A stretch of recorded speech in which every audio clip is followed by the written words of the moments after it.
Hey everyone. Yeah, so we're gonna get into some music for a second. I want to apologize for my office being like this. I don't know if you guys can see it or not, but it's just like the floor, everything is just completely. This is my gritty making headquarters. Back here that I'm making my my costume. So that actually back there is is Gritty's jersey, which is hard to put in perspective as to how big that is.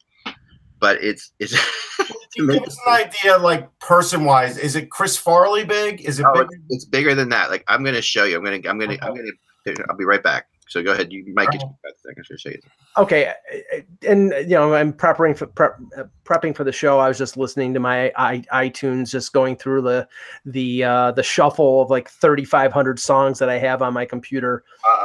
And the thing is, it's like when I like certain songs that are sort of unusual sometimes, and I like sort of unusual mixtures of musicians playing together on one song. Yeah, and I'm trying, and this one is one of the more unusual ones.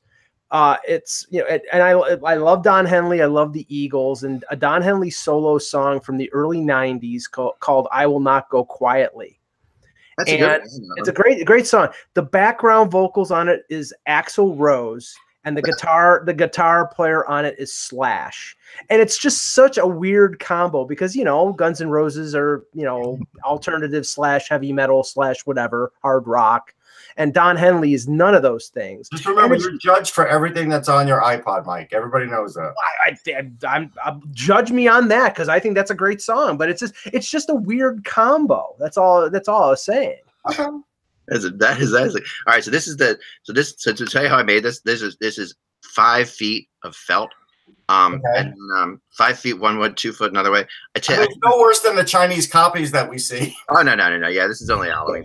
So this is actually I have a very old Flyers jersey. For some reason, we had 4 Danny Briere jerseys because I think the one was given to us, different things like that. So I sacrificed the Danny Briere jersey for the emblem. I'm telling them. And this neck thing, I took us around. Eventually I'm gonna just read you this, but I just put it on there. So here's some perspective.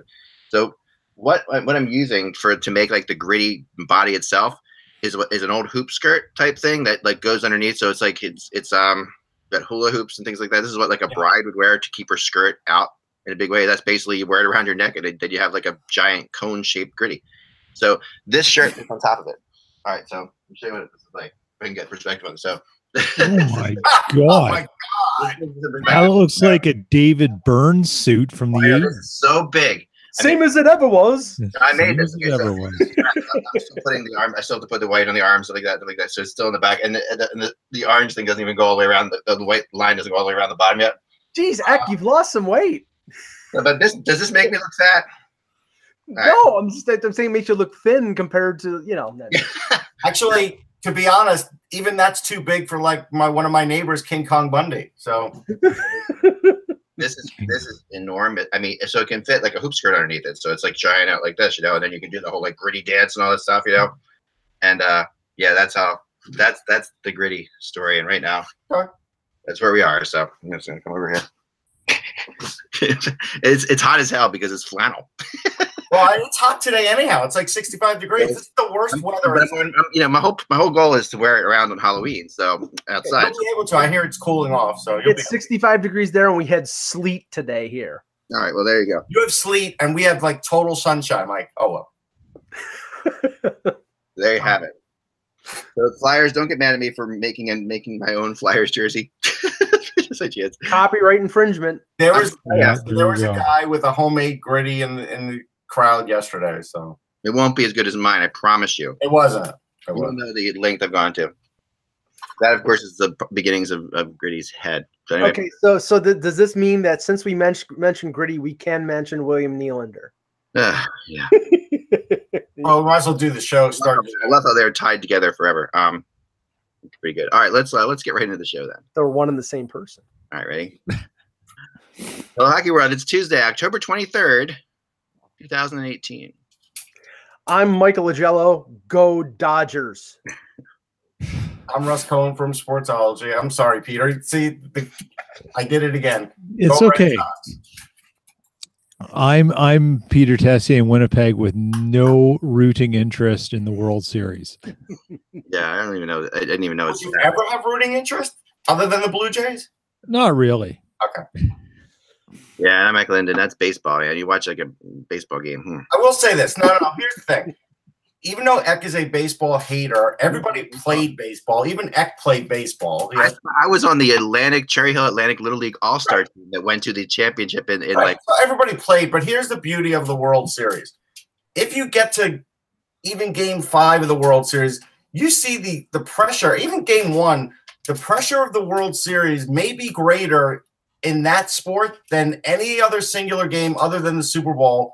Yes. Because when you watch these guys, like every little play could potentially lose you the game in the series. And so like even like a normal fielding play, guys just, make mistakes. And you saw that when there was the Cubs and the Indians a few years ago in Game 7, and they got so verklempt that it looked like they couldn't even breathe.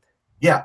So I like it when it moves on in the World Series and you just feel like the air is sucked out, and that's when you find out who's great. That's all. Bill Buckner. Bill Buckner.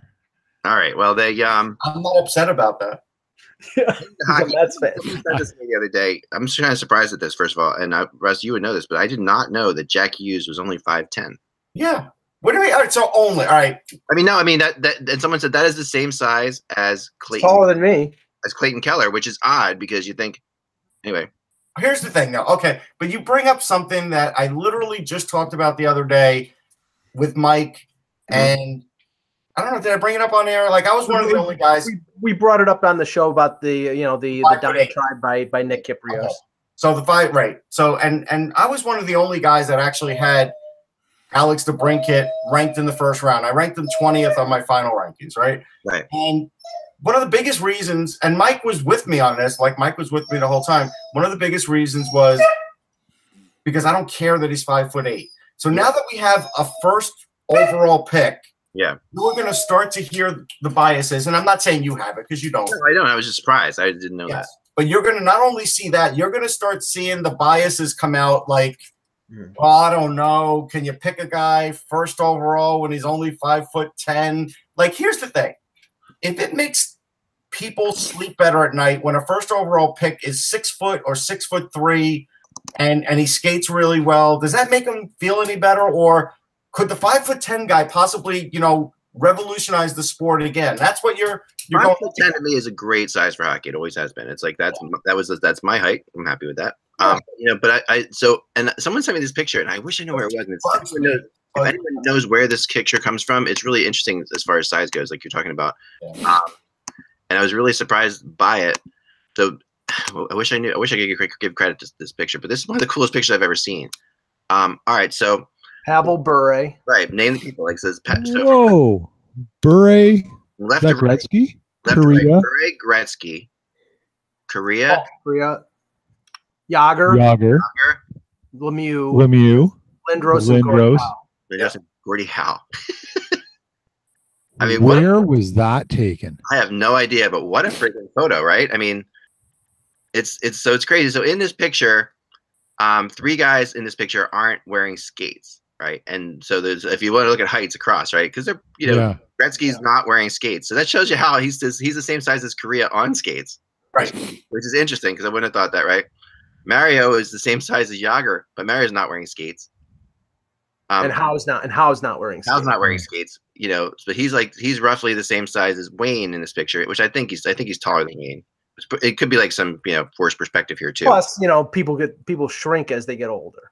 It could be forced perspective too, But I think there's a little of that. I think there's a little of the shrink part. The one interesting thing about Howe, I was in the elevator the other day with Mark Howe, and he was talking about there's a suspension bridge now or being built in Detroit, the Gordie Howe Bridge, and it'll be done in like 2022. And like, think about how cool that is. Like, I'm never going to see a Danny Cohen bridge, like for my dad, but he will for his dad. That's pretty awesome. I think it's another bridge crossing Canada to Michigan. So, but the picture was phenomenal. I had to share it. It was.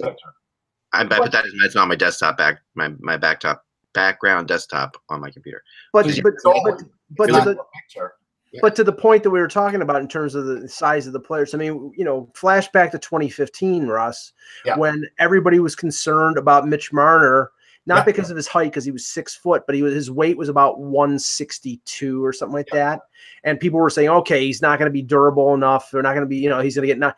Yeah. The problem is that you have to catch him.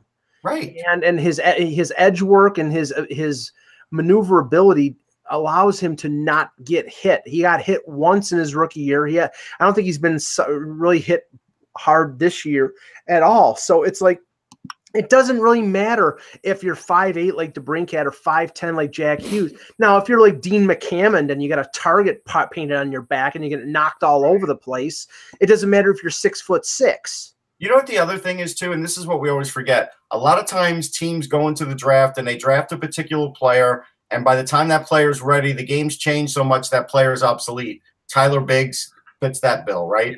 And so now with whoever drafts Jack Hughes, I think they're actually going to get something better than they think they're getting on draft day, because as the league gets more geared towards speed and players of his ilk, he could be a dominant player. Yeah. No, I mean, there's no question. I mean, obviously with the numbers he's putting up and stuff like that he's doing, and what everybody says about him, I mean, the size is not going to be an issue with him. But I think that it is fascinating to me, and I don't think a lot of people out there necessarily, because you hear the name Jack Hughes, and you guys especially are very into prospects. Yeah. But like I myself, who work in this sport, didn't know that he was 5'10". I would have guessed he was like 6'1", whatever, somewhere in that range. Like I knew he wasn't a giant because I'd seen him play, but I didn't know he doesn't weigh a lot. But neither does Quinn Hughes. Quinn Hughes doesn't weigh a lot either. And it doesn't really matter. He's a defenseman and Jack Hughes is a forward. The thing is that now there's a precedent being set in terms of smaller defensemen. We've had Torrey Krug, we've had Sam Girard. Yeah. Makar's not very big, is he, Russ? Is he? No, Makar's not very big at all. He's another one that's 5'10". So you're talking. I mean, obviously, those players have to be sort of water bugs. They have to be fast enough to not have the size be a disadvantage for them. But if their other skills are plus skills, then it doesn't really matter that they're 5'8" or 5'6". You know what the other thing is too, with him being a centerman, I could see them people saying, well, he's going to get out muscled on faceoffs, but you can't cheat on faceoffs anymore. And if you can't cheat on faceoffs, he is ridiculously quick on faceoffs. And if you have a lower center of gravity, it's sometimes a benefit. Right. Yeah. Speaking of faceoffs, the Flyers #1 team in the NHL in faceoffs, but that's about it. That's about it. I mean, besides that, they really have looked disjointed, without identity of any kind, and really kind of, and there's so many line shifts going on that I think I really don't sense. Like, I don't understand. There weren't that many games last night, so I thought we would talk about them for a second here, because I don't understand that many. We have a Winnipeg one too that was good. We'll talk about that. Yeah. But I don't understand the Hackstall's theories on a lot of things, and also the ability, the fact that this whole Giroux, Couturier, Konechny line isn't just together for the first couple months of the season, because it doesn't make. I don't get the sense of that was something that was so effective last year. Well, I'll tell you a few things. I agree with you. I'll tell you a few things. First thing, when I looked on the sheet, I'm like, why in the world is Scott Laughton on the second line? Yeah. I don't care what you think of Travis Konechny. He's got to be on the second line. Laughton can't even go with the same speed as Voracek and the other guys. And even in that game early on, Voracek tried a back pass to Laughton and he lost it. Like, Laughton is having a really good year. Like, don't get us wrong. Having a better year, but he also is a certain kind of role player that if you go beyond that role, right, you're not going to get results. Very specific kind of player, right? So that's like, so last night, the big one more constant. I don't know if you noticed it at home, Mac. We'll see if you noticed it. Yeah. Ivan Provorov literally played with every defenseman. Yeah, I saw that. I did see I've never seen this in a game where literally he played with every defenseman, and he also, like in the last two periods, literally took like 2 shifts off each period. That's it. So, Russ, let's flip that around. Yeah. Every defenseman needed to play with Ivan Provorov. That's really how that works. Yeah, sure. Sorry, and just another thing, I wanted to. I don't know if you guys know this, but there's been an MIA filed in Manitoba, or missing persons, missing in action. No one knows where the hell Nolan Patrick is, because he's clearly not on the Flyers. No, he scored his last 2 games back, though. He did. But he's scoring despite his ice time and despite. Last night was the first time I'd heard his name. Yeah. This season, it hasn't even whispered in these parts. That's a big deal because he's a Manitoba guy. Well, here's the most ridiculous. Not working Hackstall and just some coaches, just their system doesn't work for some players. You really get that sense with Patrick. Like, you really get the sense that he's doing the best he can in the limited amount of time he gets, in the spots he gets. I mean, his goal last night was absolutely beautiful. I mean, it was actually, he was one of the best players even before the goal. This is the thing. And the one thing I noticed, the communication, sorry, Mike, and then I'll let you go. The communication with defensemen and otherwise on that team is horrible. Oh yeah. Well, I mean, this is asinine. I looked up the event summary for the game, and Provorov played 28 minutes 45 seconds. Yeah. I mean, that's just dumb. That's just stupid. I mean, he has not been playing particularly well. That's the other thing. It was -3. It was minus all year. I mean, and it's not Provorov's fault. What's happening with Provorov is quite obviously they don't have a veteran defenseman who is teaching him what he needs to do right now, because what's happening is Provorov is basically being said, you're the top defenseman on the team, and make something happen. And what I see with Provorov is that thing that young players. This was. I always said this was Jonathan Drouin's issue for a long time, and this to me is Provorov's issue right now. Trying to do everything he has in his toolbox on every shift he takes. Like, he's not. The thing about him last year that was so good was the nervousness of being younger, and the fact that kept him to keeping it simpler. Right? He's doing anything but keep it simple. And I think part of the shifting him around to other line mates is to try to find somebody who can play with him, because Gostisbehere, I think, is completely frustrated by it, because Gostisbehere is trying to, like, he's usually the guy that plays with him a lot, and he is, and what Provorov is doing is just he's gone. Okay, it's the other way around though. It's actually Gostisbehere that's frustrating Provorov, because Gostisbehere will no longer be physical on the ice. In his first couple of years with the Flyers, he was physical. He would go into a corner, he would lay a check. Now, all of that, when Gostisbehere plays with Provorov, it's all dumped on Provorov. And then as far as on that line, Provorov's not allowed to be offensive. Now, when they did start to switch him around last night, you saw all of a sudden when they were desperate for offense, he's shooting. He's carrying the puck up, because all of a sudden they had to do that because nothing was working that game. But actually, it's the opposite. Gostisbehere is causing a problem for Provorov when they're together. And it's weird. You have the conflicting styles of Hackstall, who, from what you're what you're saying, he's shifting his lines and his pairings every period, if not every game. And Mike Babcock with the Leafs, and the Leafs are 6-3, so there's been some success. Excuse me, I'm stuttering here, but he hasn't altered anything. He's kept his same pairings. He's kept his lines even after they've had 2 bad offensive games. He's sticking with Marlowe, Matthews, and Kapanen. He's sticking with Hyman, Tavares, and Marner. And some people want, like, Matthews and Tavares to play more minutes. They're playing about 17, 18 minutes a game. And you don't see anybody on the Leafs playing 28 minutes. It's bizarre. Yeah, well, to go along with that last night, and you're right. I mean, the minutes are very strange, Hackstall. The motivation is very strange with Hackstall. The fact that they're still playing. I mean, they played their, I guess, quote unquote, best game of the season against New Jersey the other day, and they beat New Jersey, and they kept New Jersey to 1 goal or 2 goals, whatever it was. Because I mean, Elliott's goals against is 4 at this point. So, but and that is the way that Hackstall wants them to play. They played his game, and they won. The problem is that that's not the kind of players this team is built with, and they can do that for short periods of time. But that they're never going to be able to be like this shutdown defensive style team. They are completely not built that way. All their defensemen. I mean, when you start talking about Andy McDonald being one of your more sound defensive defensemen, all their defensemen are offensive defensemen. They're all. Well, Provorov could do both, though. He is do both, but still, they don't have a shutdown guy, and I did say that last night. Yeah, the team lacks that, and because they're lacking that, they're trying to find that role in somebody else, like when the Leafs, leaned on Riley. But the thing is, there's not even secondary guys that if you want Provorov to be the shutdown guy that could really cover for that. Here was the other bad thing about last night, and it led to an early goal. Hackstall was matching up the 4th line of the Flyers, which is extremely slow with Laterra and those guys on it, to the 3rd line of Colorado, which had Soderberg and Calvert, guys who could actually skate. Right. Of course, that led to a goal. And the 4th line on that team is not a shutdown line either. So why are you matching it against any other line on that team? Makes no sense. Just go 4-on-4, because against a team like Colorado, you're going to lose the first couple line matchups anyhow. Well, like we've said for years about Hextall, the thing that he brings is he loves hardworking players. This is why Lawton gets moved up. This is and everybody loves hardworking players. There's no question about that. Hard work beats talent all the time, right? But hard work and talent kills hard work. So that's the old saying, you know, and you can see that clearly. So this all leads to the rumor I wanted to get to briefly, and then we'll move on to the Winnipeg game. This all leads to the fact that, you know, of course, you know, Dubas, not Gudis.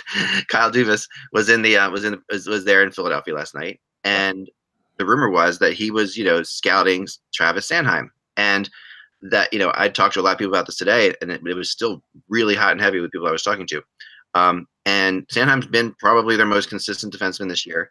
And he played really well in that game, actually. And they played him a lot last night. Like they played, he's been averaging about 15 minutes a game. He played 20 minutes last night, and he did look like he was on fire. He looked like he was ready to go. You know, like you could tell, like, and you know, I don't know that he knows that a guy's there scouting him from another team, but you know, in a way, Sanheim sort of, correct me if I'm wrong, he was drafted and was projected to be like a top pairing defenseman.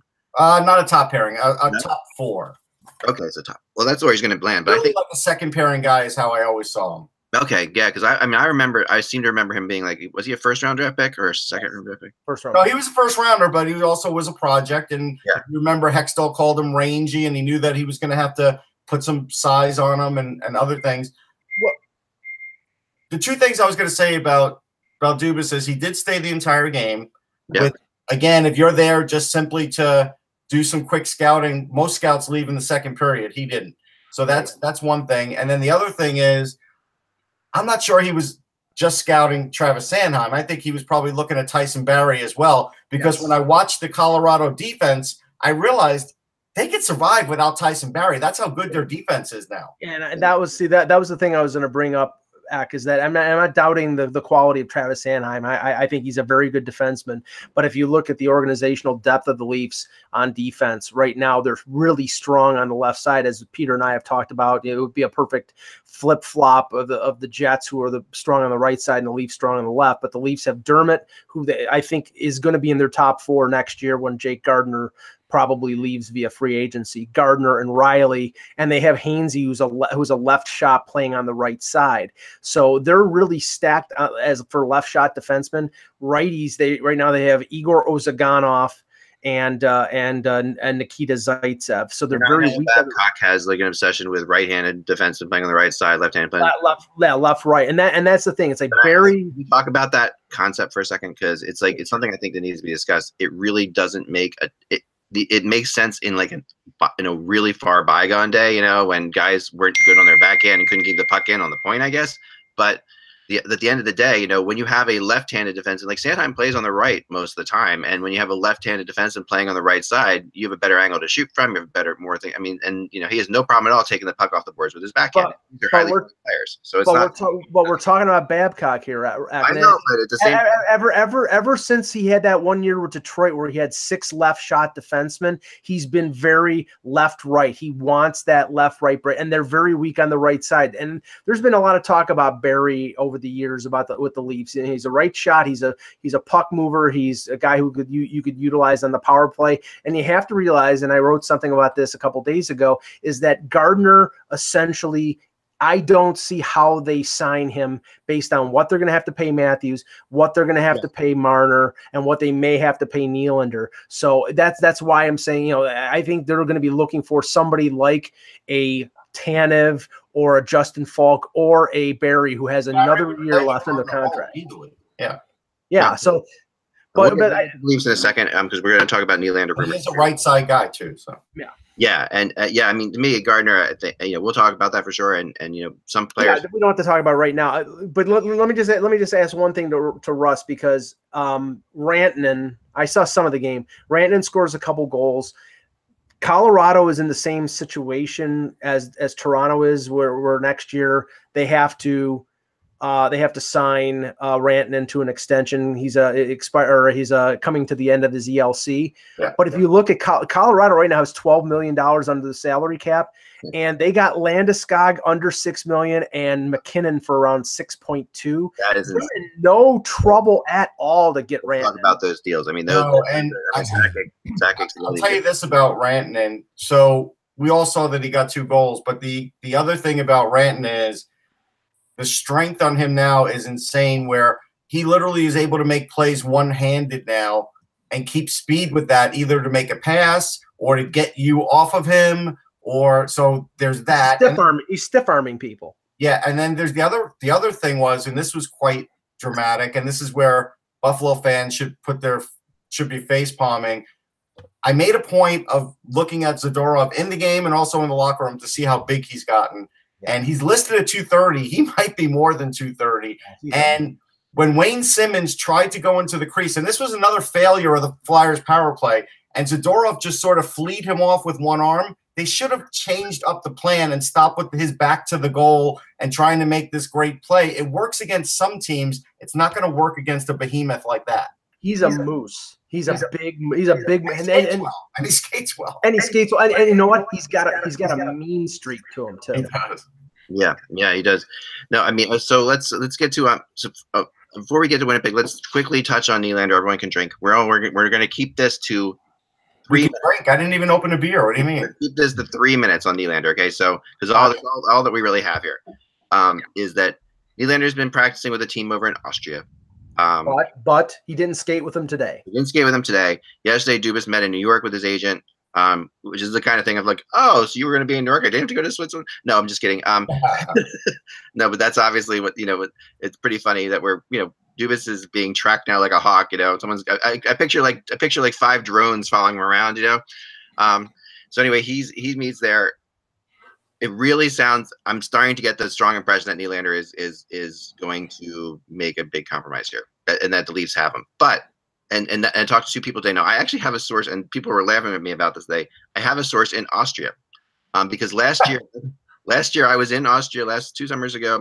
My daughter was playing in a soccer tournament with Team USA over there in the U14s, and I was there, and I met. Then we were in this giant stadium, and I, since I'm a journalist, I went up to the press box and I was talking to some of the guys up there, who were all, obviously had all knew Michael Raffle, everything about Michael Raffle inside out. It was very funny. It's very funny when you go to a country like that. You realize how big like an NHLer who comes from one country can be. Like, he is just enormous from there. As was Thomas Vanek. Like, certain players are just like crazy, crazy things. So, and Jágr grew up close to there, so he was also really big. So anyway, so I'm up there talking to this guy in Austria, and he's one of the, he's the hockey guy in Austria. Like, they held outdoor games. He's the guy who announces that he's the guy. And he actually texted me, because I talked to him. I exchanged numbers with him. I talked to Raffle about him. Raffle's like, oh, he's a great guy. Perfect. He's the guy I talked to. So, he actually texted me today. He believes this is close to being done. And, so this is actually an Austrian source, which I'm coming out with. But it's fun. I'm not going to say his name, but I'm sure people can figure it out. But others, good luck on the internet trying to figure it out. Wait, I think I know who it is. Is it Archduke Franz Ferdinand? Close, really close. Okay. No. I never saw him without a Stein in his hands. No, his source is Gabriela Princip. True Austrian. Let's get serious. But no, so for what it's worth, I think Nylander is going to sign very soon, and I think, and he said, when what he heard, Nylander is going to take a bath on this thing, and I said, well, there's no way. There's no way Michael Nylander is going to let that happen. No way. This is happening either. But I'm just telling you what I was told. But this is okay. This is where it stands right now. I mean, a long-term deal is not happening.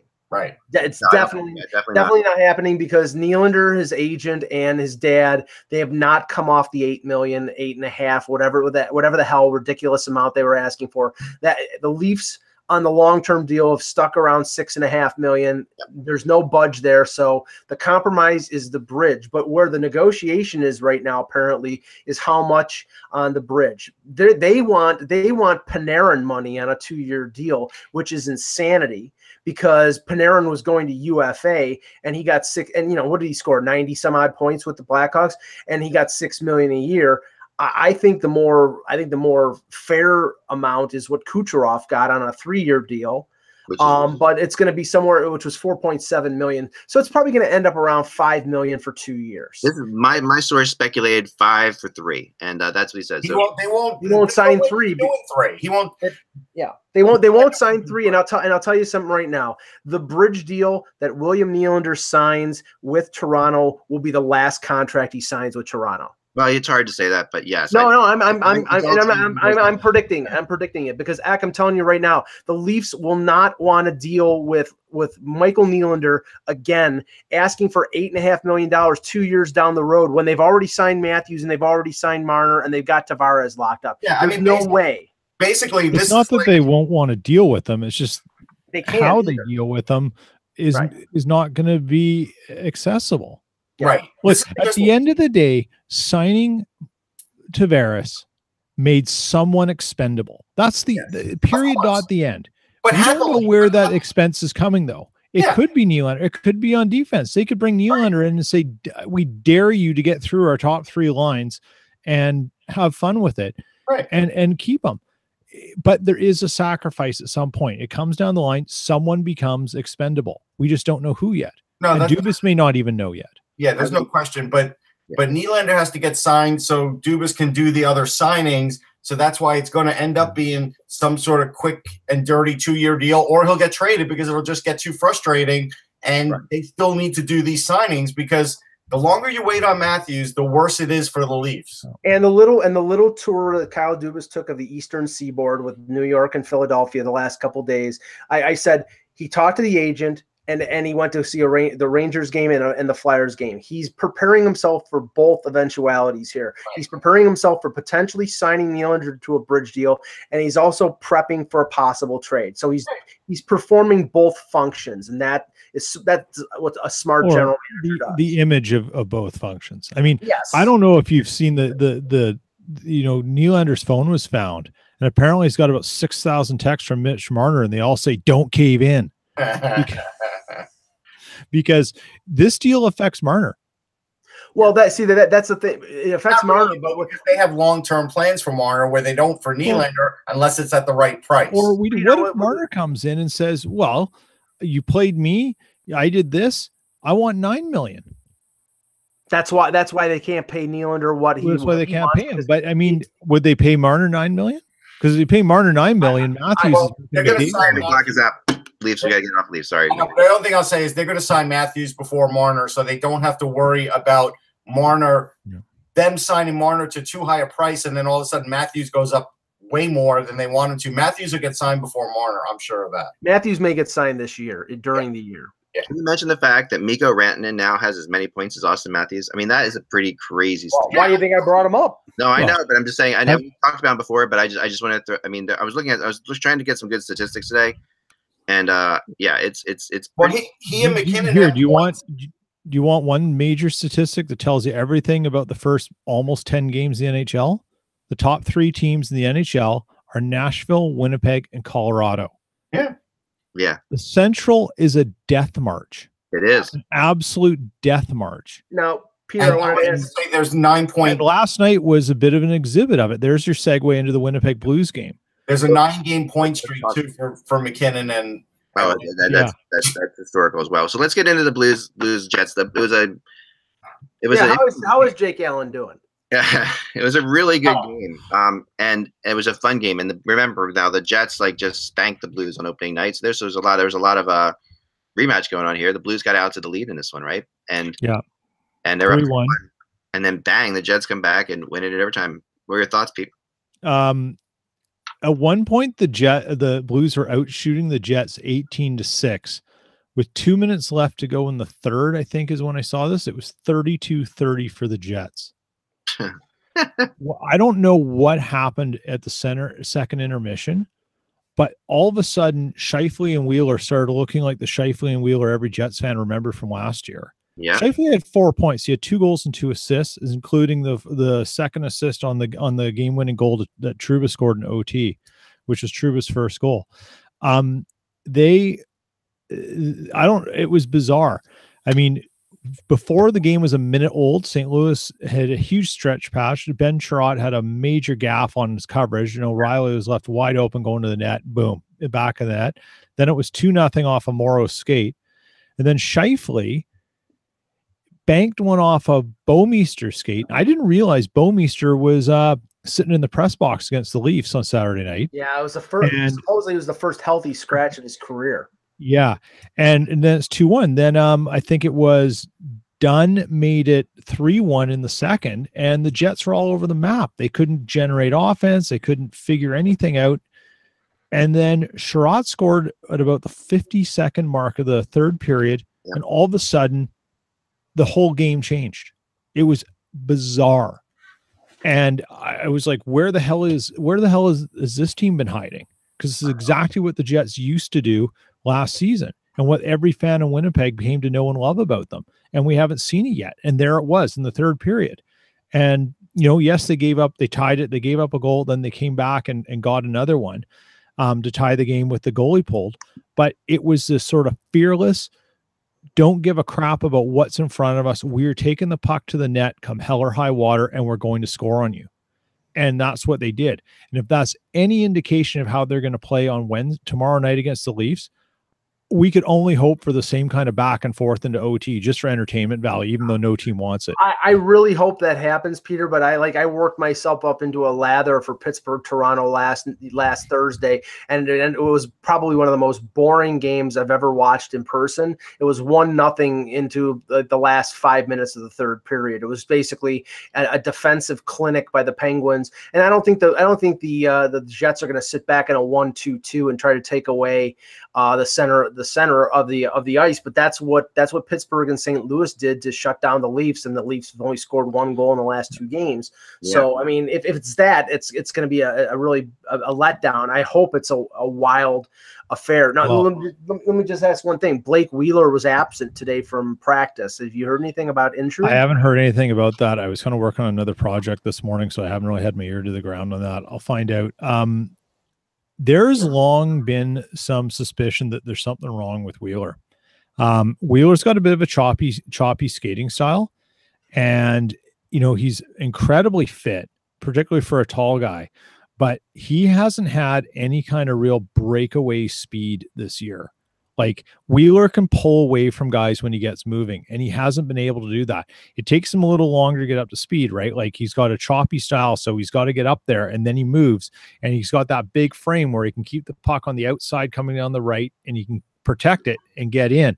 He just hasn't been able to do it this year, and there's been speculation that there's something up with him, whether he's playing through it or whatever.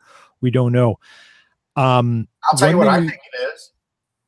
It's like that, getting to that age like Dustin Brown, where all of a sudden it's like, well, I'm going to have to reinvent myself now to get faster again, because everybody has remarked about this, GMs and otherwise, not about Wheeler, but about the game. The game has sped up again, even more over this last, summer. Absolutely. I think you're right. And I think with Wheeler too, this is going to be one of those things where for some of these guys, Maurice is going to give them maybe the option simply of, you take a maintenance day a little more frequently than before. And it makes sense. And to that point, Russ, in terms of like older players who, even if they've been known as somebody who's had great skating ability, being looking a little sluggish in the modern day game, Patrick Marleau last year had no problem keeping up with the pace, was excellent last year, scored 27 goals. This year with Matthews, he has not looked. Now, maybe it's just the fact that he's playing alongside Austin Matthews, and Austin Matthews is that fast, but he hasn't looked as quick as he has in the past. And, he is 39 years old, so he can be forgiven for that. But, if you lose a stride and you're 39 years old, it's going to really affect your game. Yeah. Yeah. But another thing about that game that I think has to be talked about was Jake Allen. Yes. He needed to close that game out. Yeah. And he didn't. Well, that's been a theme, right? And and I think that this kind of, and I think that there's no question that St. Louis is looking for a goalie. I've talked to people, and they've accepted the fact that they've got it. This is a real. there's definitely been some like the gauntlet's been thrown on this season for the Blues. I think at Doug Armstrong, I get a different sense that the Blues this year are going to be aggressive, and they're going to. They're always aggressive. Always aggressive, but they made so many moves in the off season, and some of them like O'Reilly has not played well for them yet. But Bozak hasn't played well for him yet either. O'Reilly's got 2 points. Is that crazy? That is crazy. And I mean, I've always thought that O'Reilly's is a very specific kind of player. You need the right kind of players with him for him to be really good. He can be. He was playing with Tarasenko, and maybe he's not. I mean, he's not a bad skater, but he's not a great skater. He's slow. I mean, that's in Buffalo. That was the reason they weren't keeping him around. He was slow. Now, but the goaltending situation in the NHL, and I want to do this, and then we're gonna have to bug out a few minutes for just a few minutes early for the show.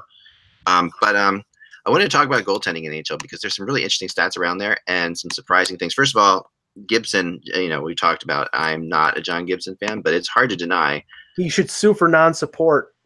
Yeah, I mean he's played unbelievable. I mean, Eck is giving him props. This is a big day.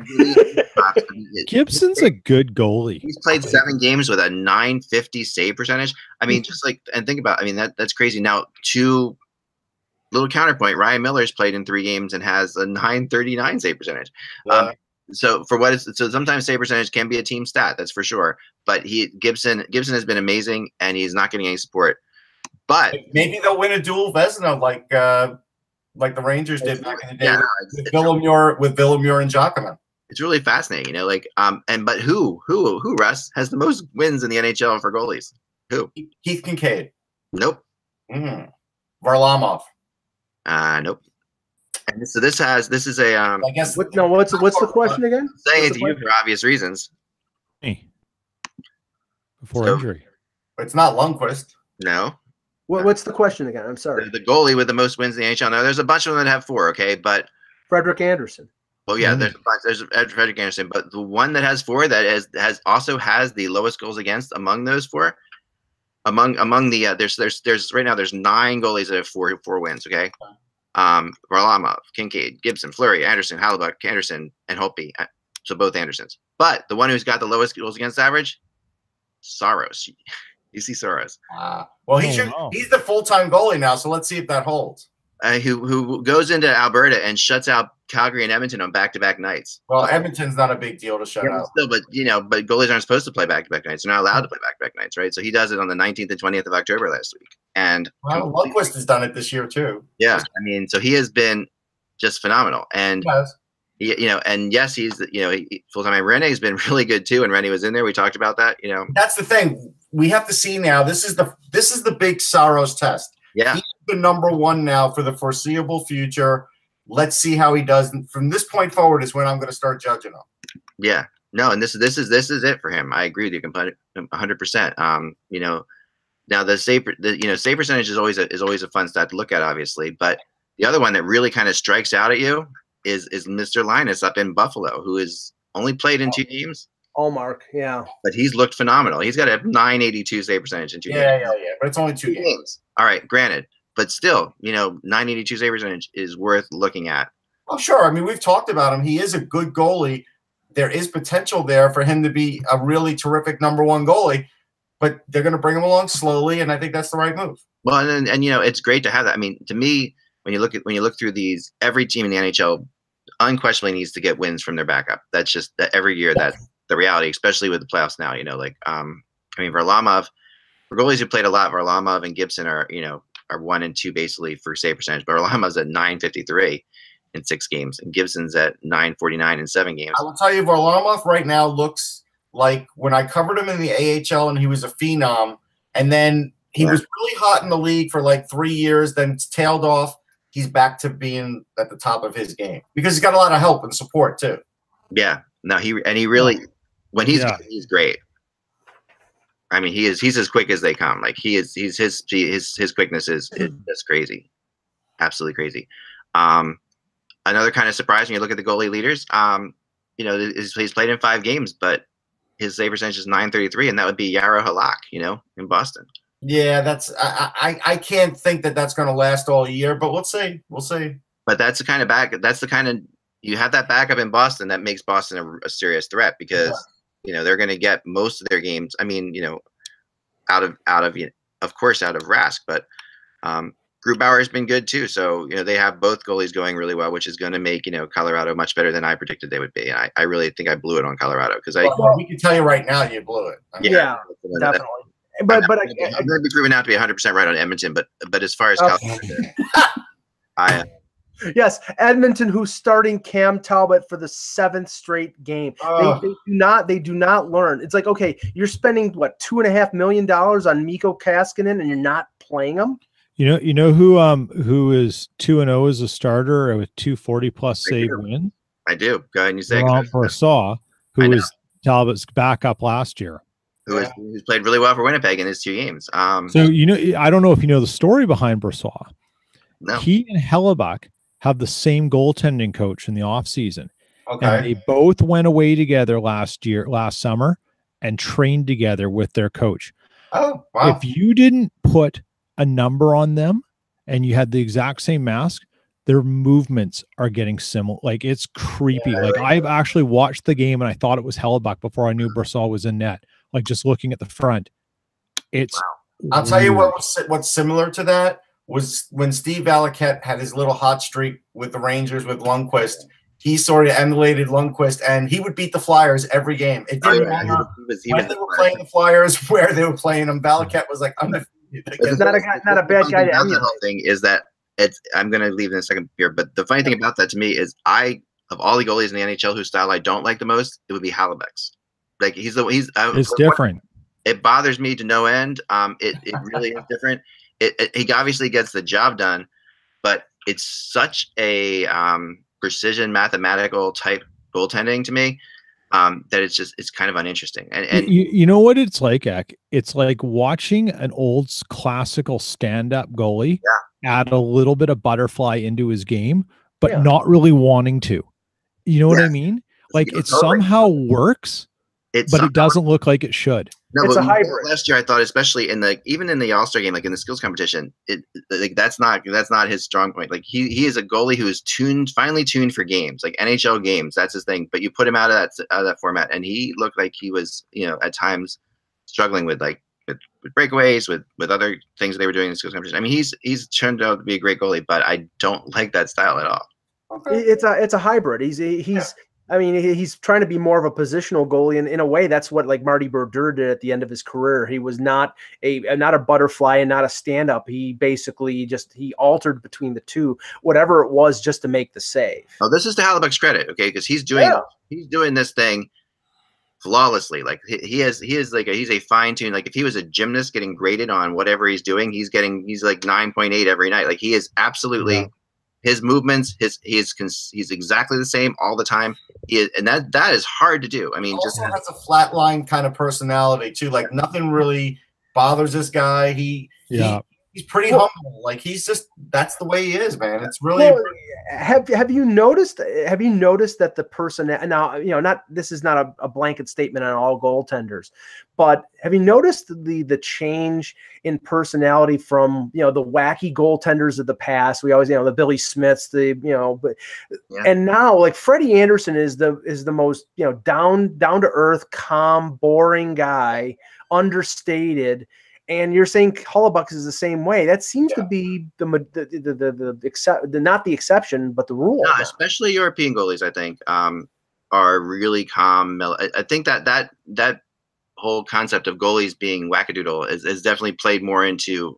I think it's something that North American kids grew up with more than Europe, where they're just another. Yeah, I see that. But even Carey Price is not a wackadoodle. No, he's not either. But Carey Price, you couldn't interview him. Like, there were certain things about him that were weird. Like, Ryan Miller's obviously the extreme, right? Mm-hmm. But, Ryan Miller's got a little bit of a temper, and it'll come out. Yeah. I've seen that firsthand. Yeah. Okay, Ak, we'll take over. Thanks very much. I'm sorry for having to bug out a little early. I just got to pick up the kids today, and we will be back again tomorrow. And stay tuned to my Facebook page. Don't sign off because I'll just continue it for a few minutes. Yeah, it's fine. I'm gonna sign off because you started the show. I didn't. Right. Cool. You're fine. Okay, see ya. Okay. Yeah. I thought he was going to end the show one time. Okay, there are 8 games on the schedule tonight in the NHL. I wanted to touch on a couple of them. Columbus and Arizona. In Columbus, Alex Galchenyuk coming back for the Coyotes. He was activated off the IR. I believe Seth Jones is coming back for the Blue Jackets. Now, Russ, they're 4-3 on the outside looking in right now, but it's only 7 games. I think the entire story with Columbus this year is not like how they're going to play during the year, because they're good, they're talented. It's what they do with the 2 big guys. Yeah, I think Jones, though, really does start things from the back end, right? So I think he could ignite the offense just with that little extra boost that he gives skating-wise and passing-wise, and that's a big deal. I'm kind of more worried on the other end. I'm expecting Columbus to get a lift and have a big game here. I mean, if Arizona loses again, you're talking about a team that hasn't won a game at home, and then they would be 2-6. They will have already played 8 games on the season. So what is that? 1/10 of the season. Yeah. You're talking about this team being eliminated from the playoffs like by Thanksgiving if they stay at this rate. Well, can we talk like the chopping block here? Who's the first one you think that is in the biggest danger? Because I know that you've said Hackstall in the past. Hackstall's in the mix. Peter, who do you think? I mean, obviously, I think Tocchet's in a little bit of trouble. I think John Stevens is in trouble in Los Angeles because I think there's a whole lot of trouble in Los Angeles. To tell you the honest truth, it's a whole. I mean, and I can't believe the only place I've heard it whispered is here. I'm pretty sure it was here. No, maybe it was on Sportsnet. Is Alain Vignon's name? Because he's going to be the obvious guy. If anyone has a serious season that's going in the tank and they need to rescue it, not just make a change, you need to bring in top tier. And, right. I could see like you hire him and you're going to overpay him for the rest of the season. Like it's going to take some money. Yeah. And then you're going to negotiate at the end of the season, depending on the fit and what happens. Right. Yeah. Because Tippett's locked up with the Seattle organization and Hitchcock's in retirement and Daryl Sutter's been out of it too long. So Vigneault might be the only viable. I just don't think you'd get Daryl Sutter coming to the East if it's an Eastern team. Sure. And you're not going to they're not going to replace Stevens with Sutter in LA.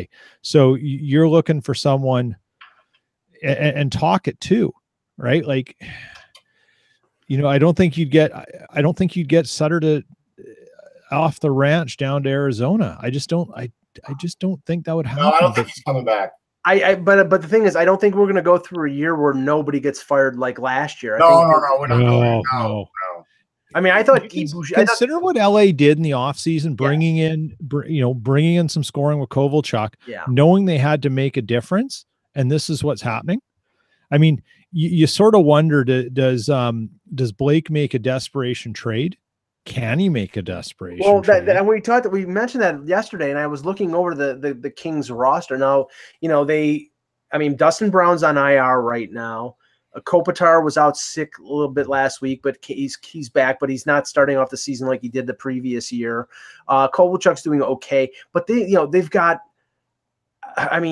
Doughty is on, I think, the last year of his previous contract. He's made, but between Doughty, Phaneuf, Martinez, and Muzzin, they're spending a ton on the top 4 on D, and then you have the Carters and Kopitar. That they're really locked into long-term money on 30-plus-year-old player, and the only one who's under 30, I think, is Doughty. And that's a recipe. I don't know how, say, for example, it goes really bad this year. Now, the first thing they probably do is fire Stevens and bring somebody else in. But what if it continues to get bad? How do they move those guys? Yeah.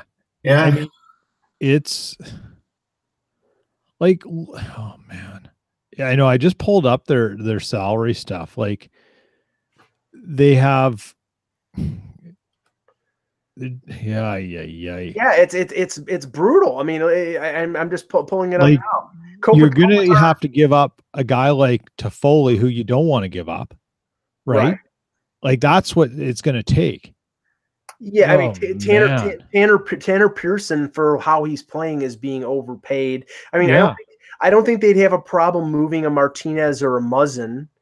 But do they really want to move those guys who have Stanley Cup winning experience who are not making a ton of money? Good luck trying to get rid of Dion. Making $5.25, and that's after money has been retained by Ottawa. I mean, it's really, and if Carter had one of those now cap recaptured deals, one of those long deals. So his cap hit isn't that much, but it's sort of like a Duncan Keith situation. It's spread out so much that he's making under $6 million. But if he's not quick enough and he's not good enough, then it doesn't matter. It matters his performance. It doesn't matter what his salary is. And you're probably not going to be able to get rid of him if he's not even a third liner anymore. And I'm not saying that's the case, but I'm saying if he trends that way and he's getting older and the injuries are piling up, See, here's the other problem, though. Other than New Jersey, most times when Ilya Kovalchuk goes to a team, even if he's performing reasonably well, the expectations for him are generally higher, and then we always end up talking about the coach, and that's why he gets the coach killer reputation because of that. Yeah. The other game that I think raises some interest is the Penguins playing in Edmonton against the Oilers, Sidney Crosby versus Connor McDavid, obviously.